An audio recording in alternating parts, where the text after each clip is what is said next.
हरिपूरमध्ये युवकाची झाडाला गळफास घेऊन आत्महत्या, आर्थिक व्यवहारातून आत्महत्या, सुसाईड नोट आली मिळून। हरिपूरमध्ये युवकानं झाडाला गळफास घेऊन आत्महत्या केली आहे। आर्थिक व्यवहारातून आत्महत्या केली असल्याचं सुसाईड नोट मिळून आली आहे। दर्शन पंडित जाधव, वय 25, राहणार हरिपूर, असं आत्महत्या केलेल्याचं नाव आहे।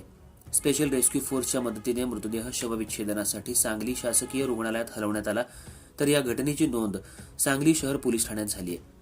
हरिपूर इथल्या काळीवाट रोड आकाशवाणी केंद्राच्या मागे शेतामध्ये झाडाला दर्शन जाधव या 25 वर्षीय युवकानं गळफास घेऊन आत्महत्या केल्याचं 23 डिसेंबर रोजी दुपारी 12 वाजण्याच्या सुमाराला शेतात काम करणाऱ्या शेतकऱ्यांच्या निदर्शनाला आलं।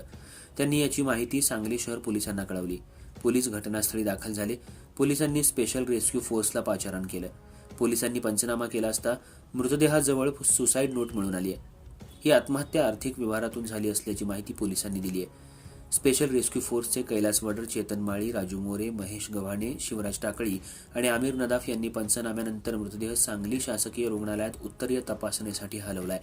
या घटनेची नोंद सांगली शहर पोलीस ठाण्यात करण्यात आली असून पोलीस पुढील तपास करत आहेत। अर्थराज्य न्यूज मराठीसाठी कवठे महांकाळ प्रतिनिधी जगन्नाथ सकट।